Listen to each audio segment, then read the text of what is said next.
एक आदमी है, उसका नाम है सचिन तेंदुलकर।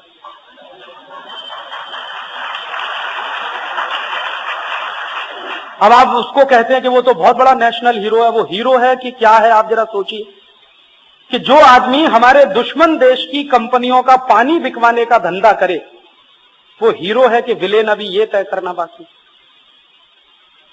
आप देख लो कि सचिन तेंदुलकर सबसे ज्यादा जाहिरात करता है पेप्सी की, और दूसरे नंबर पर अगर उसको समय मिला तो सबसे ज्यादा जाहिरात करता है कॉलगेट की। कॉलगेट भी अमेरिकन कंपनी। और तीसरे नंबर पर समय मिला तो वो जाहिरात करता है वीजा पावर की। वीजा भी अमेरिकन कंपनी। माने चुन चुनकर अमेरिकन कंपनियों की जाहिरात हमारे देश का सबसे अच्छा क्रिकेट खिलाड़ी सचिन तेंदुलकर करता है। उसको हम कहते हैं वो राष्ट्रीय खिलाड़ी है। वो राष्ट्र का खिलाड़ी है कि अमेरिकी कंपनियों का एजेंट? हमने तो उसको क्रिकेट खेलने के लिए बनाया, वो तो धंधा बढ़ा रहा है अमेरिकी कंपनियों का एजेंट।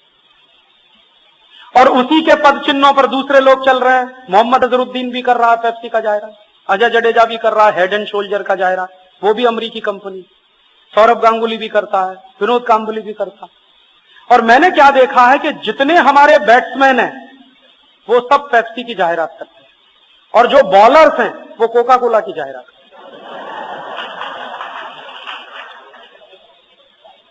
बॉलर्स में सबसे ज्यादा कोका कोला की जाहिरात करता है अनिल कुंबले, दूसरे नंबर पर जवागल श्रीनाथ, तीसरे नंबर पर अजीत आगरकर। तो बॉलर सब कोका कोला के हैं, बैट्समैन पेप्सी कोला के हैं, भारत का कोई नहीं। आप सोचते हो ये भारत के लिए खेलते हैं? कोई भारत के लिए नहीं खेलता, सब पैसे के लिए खेलते हैं। सचिन तेंदुलकर को पेप्सी कोला कंपनी साल में 1 करोड़ रुपए देती है। अनिल कुंबले को कोका कोला कंपनी साल में 50 से 60 लाख रुपए देती है, और इसी रेंज में सब खिलाड़ियों को मिलता है। तो ये पैसे के लिए खेलते हैं, कोई राष्ट्र के लिए नहीं खेलते। और ये लोग राष्ट्र के लिए खेलते नहीं हैं, इससे बड़ा सबूत आपको और क्या चाहिए अभी इस देश में कि ये सब लोग हैं जो अमेरिकी कंपनियों का धंधा बढ़ाने के काम में लगे। इनके साथ साथ कुछ और लोग भी हैं, जैसे शाहरुख खान, जैसे करिश्मा कपूर। ये शाहरुख खान भी पेप्सी का जाहिरात करता है, करिश्मा कपूर भी कोका कोला का जाहिरात करती है। तो ये सब लोगों को राष्ट्र की कितनी चिंता है या कितने ये राष्ट्र विरोधी हैं, आप खुद तय करिए। मैं आपको सिर्फ एक सबूत पेश कर रहा हूं। आपने अभी देखा कारगिल का संकट हुआ।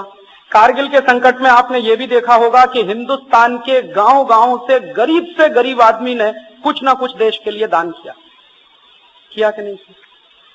मुझे तो खुद मालूम है, क्योंकि कई शहर में मैंने इकट्ठा किया पैसा हमारे आजादी बचाओ आंदोलन के कार्यकर्ताओं की मदद से। हमने भी भेजा वहां जितना हमसे बन पड़ा। तो एक जगह तो मैं घूमता था छत्तीसगढ़ के इलाके में, ऐसे ही एक शहर में पैसा इकट्ठा करने के लिए। तो मेरी आंख में एक दिन पानी आ गया। मैंने देखा कुछ भिखारियों ने जितनी भीख मांगी थी सब डाल दिया उसने।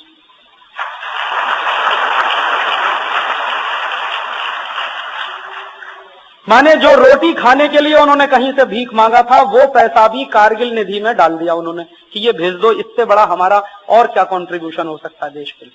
इतने जिंदा दिल भिखारी, लेकिन दिल के कितने अमीर। उनके पास तो वही एक सहारा, रोज मांगना रोज खाना, रोज कुआं खोदना रोज खाना, और दे दिया सब पैसा। तो मैंने कहा आज का भोजन कैसे करेंगे? उन्होंने कहा नहीं करेंगे 1-2 दिन भोजन। इतने दिल के बड़े लोग हैं ये सब, जिनको हम भिखारी कहते हैं। एक ऐसे भी जगह मेरी आंख में आंसू आए। एक 3.5 साल का लड़का, हम ऐसे सड़क पे गुजरते थे मांगते हुए कि कारगिल के लिए जिसको दान करना है वो करे। तो एक 3.5 साल का लड़का अपने घर के अंदर गया, अपनी गुल्लक लेकर आया। गुल्लक समझते हैं जिसमें पैसा रखते हैं? उसने कहा इसको तोड़ लो और इसमें जितना मिले तो वो सब कारगिल में भेज। तो उसी के सामने हमने उसकी गुल्लक तोड़ी मिट्टी की, तो उसमें कुछ 1100 रुपए निकले। उसने सब दे दिए। 3.5 साल के बच्चे की आप चेतना देखिए राष्ट्र के बारे में। मैंने उस बच्चे को एक ही प्रश्न किया कि ये पैसे तुमने किस लिए जमा किए थे? उसने कहा अंकल मैं इसकी साइकिल खरीदने वाला था। तो मैंने कहा अब तो तुम्हारी साइकिल नहीं आएगी। तो उसने कहा ठीक है नहीं आएगी, ये पैसा कारगिल भेज दीजिए। और उसके माँ और बाप को बहुत गौरव महसूस हुआ कि हम शायद 100 रुपया देते या 200 देते या 500 देते, हमारे बेटे ने पूरी गुल्लक दे दी। तो 3.5 साल का बेटा हो या हिंदुस्तान का गरीब से गरीब आदमी, 90 साल का बुजुर्ग हो या कोई नौजवान, सबने कुछ न कुछ दिया। लेकिन आपको मालूम है सचिन तेंदुलकर ने क्या दिया, विनोद कांबली ने क्या दिया, अजय जडेजा ने क्या दिया, शाहरुख खान ने क्या दिया, करिश्मा कपूर ने क्या दिया? इन लोगों ने क्या दिया कारगिल के लिए? कुछ नहीं दिया। अपने खीसे में से निकालकर, अपने घर में से निकालकर 1 पैसा नहीं दिया। आप जानते हैं ये सब करोड़पति लोग हैं, इन्होंने करोड़ों रुपए हिंदुस्तान के नाम पर इकट्ठा किया है। उसमें से अगर 2, 5, 10 करोड़ भी ये देते तो इनके घर में कोई कमी नहीं होने वाली थी, लेकिन नहीं दिया। जब इनके ऊपर दबाव पड़ा कि कारगिल में कुछ ना कुछ देना चाहिए, कुछ ना कुछ करना चाहिए, तो इन सब लोगों ने मिलकर क्या किया कि चलो एक फुटबॉल का मैच खेलेंगे और फुटबॉल के मैच में टिकट बेचेंगे और उस टिकट की जो बिक्री होगी उसका जो पैसा आएगा उसमें अपने मैच का खर्चा निकालकर जो बचेगा वो कारगिल पे देंगे। तो मैच हुआ दिल्ली में, आप सब जानते हैं, एक तरफ फिल्म स्टार, दूसरी तरफ तो ये क्रिकेट प्लेयर। तो मैच में टिकट किसने खरीदा? लोगों ने जो खुद भी कारगिल में दान कर रहे थे। हमारे जैसे आप जैसे ही लोगों ने तो टिकट खरीदा। तो टिकट का पैसा तो उनके खीसे का था जो पहले भी दे चुके थे कारगिल के लिए। इन्होंने अपनी जेब से निकालकर क्या दिया देश के लिए? तो आप सोच लीजिए ये कितने राष्ट्र के लोग हैं और हम इन्हीं के लिए माथामारी करते हैं। और ये कितने निकृष्ट और घृणित किस्म के लोग हैं। थोड़े दिन पहले कपिल देव ने कहा कि पाकिस्तान से मैच नहीं खेलना चाहिए। बहुत अच्छी बात है, चलो अकल तो आई। लेकिन अब क्या बोल रहा है?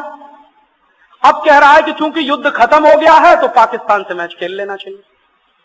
मतलब क्या है कि मैच होगा तो सबका हिस्सा उसमें बनेगा।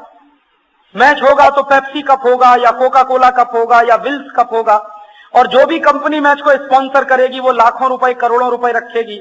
तो किसी खिलाड़ी को कुछ मिलेगा, किसी को कुछ मिलेगा।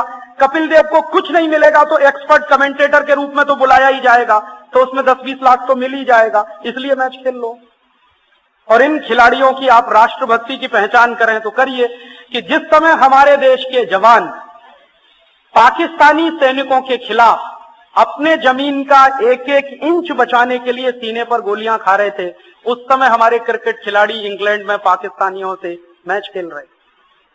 अगर इनमें थोड़ी भी राष्ट्रभक्ति होती और थोड़ी भी देशराज की भावना होती तो जिस दिन भारत पाकिस्तान का मैच होने वाला था ये प्रेस कॉन्फ्रेंस बुलाते और कहते कि ये मैच संभव नहीं, हम इंग्लैंड में खेलें विश्व कप या ना खेलें, लेकिन ये हमारे राष्ट्र की अस्मिता का प्रश्न है, हमारे राष्ट्र के स्वाभिमान का प्रश्न है, ये मैच संभव नहीं है भारत पाकिस्तान का।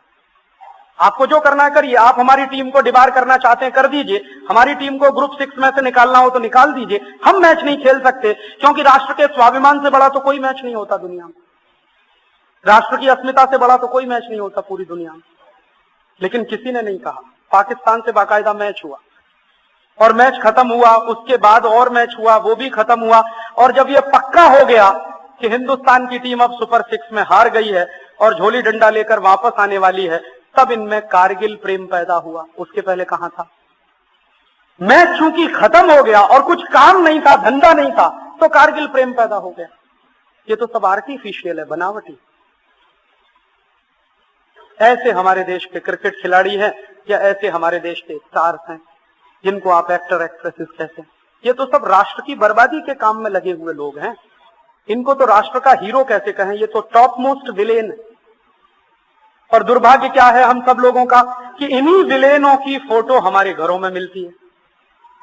वो शाहरुख खान की भी फोटो मिलेगी, जूही चावला की भी मिल जाएगी, करिश्मा कपूर की भी मिल जाएगी, सचिन तेंदुलकर की भी मिल जाएगी, मोहम्मद अजहरुद्दीन की भी मिल जाएगी, अजय जडेजा की भी मिल जाएगी। हमको तो अकल ही नहीं है और हमको ये भी समझ में नहीं आता कि कौन राष्ट्र का दुश्मन है और कौन राष्ट्र का दोस्त है। हम तो अपने पराये का भेद भी खत्म कर गए। ये भी नहीं समझता कि किसकी फोटो होनी चाहिए, किसकी नहीं होनी चाहिए। और मुझे सबसे बड़ी तकलीफ क्या हुई कि ये Pepsi cola, Coca cola, Wills कंपनियों की जाहिरात करने के लिए जो क्रिकेट का खेल होता है, ये क्रिकेट का खेल किसी राष्ट्र के लिए नहीं हो रहा। ये गलतफहमी में आप मत रहिए कि राष्ट्रों की दोस्ती बढ़ाने के लिए क्रिकेट का खेल हो, कुछ नहीं। कंपनियों की जाहिरात करने के लिए क्रिकेट का खेल है। बिक्री बढ़ाने के लिए क्रिकेट का खेल है, इसलिए पेप्सी कप होता है, कोका कोला कप होता है, विल्स ट्रॉफी होती है, इंडिया कप आपने कभी सुना है? भारत ट्रॉफी कभी सुना है? भारत कप आपने सुना है कभी क्रिकेट में होता? क्यों नहीं होता? पेप्सी कप है, कोका कोला कप है, विल्स ट्रॉफी है, तो इंडिया कप क्यों नहीं हो सकता? भारत कप क्यों नहीं हो सकता? क्योंकि इनको राष्ट्र से कुछ लेना देना नहीं, इनको सिर्फ पैसा चाहिए, खेल के बहाने से आए या सिनेमा के बहाने से आए या किसी और तरीके से आए, पैसा पैसा पैसा, पैसे के लिए मर रहे हैं सब, कुछ राष्ट्र के लिए इनके दिल में। और मुझे तकलीफ उससे भी बड़ी क्या हुई कि इन्हीं के चक्कर में हिंदुस्तान के करोड़ों नौजवान घंटों घंटों बर्बाद करते हैं टेलीविजन के सामने बैठकर, 8 घंटे क्रिकेट का मैच देखते हैं। और इस बार भी मैं एक चीज बहुत गहराई से महसूस करता रहा कि जब तक इंग्लैंड में भारत की टीम सुपर 6 में रही, तब तक हिंदुस्तान में कारगिल निधि के लिए एक भी रैली नहीं हुई किसी भी गांव में।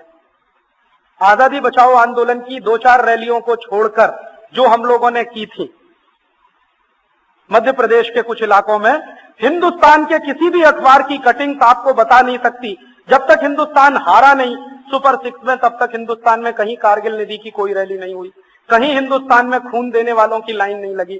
जैसे ही हिंदुस्तान हारा और पता चला कि टीम वापस आ रही है झोली डंडा लेके, तब लोगों में भी कारगिल प्रेम पैदा हुआ, तब रैलियां होना शुरू हुई, खून देना शुरू हुआ। तो हमारी राष्ट्रभक्ति किससे जुड़ी हुई है, वो भी निखालिस नहीं रह गई। और जब देश के करोड़ों करोड़ों नौजवान फंसे हुए थे क्रिकेट के मैच में, तो हिंदुस्तान के जवान सीमा पर 1-1 इंच जमीन की रक्षा कर रहे थे। मैं सोच रहा था कि अगर कहीं हमला उससे भी भयंकर होता और पूरी सीमा पर हमारे देश में हमला हो गया होता, तो हमारे तो करोड़ों लोग बैठकर टीवी ही देखते रहते और हिंदुस्तान को दुश्मन ने खलास कर दिया होता। दोस्तों वीडियो अच्छी लगी हो तो लाइक शेयर सब्सक्राइब जरूर करके जाएं।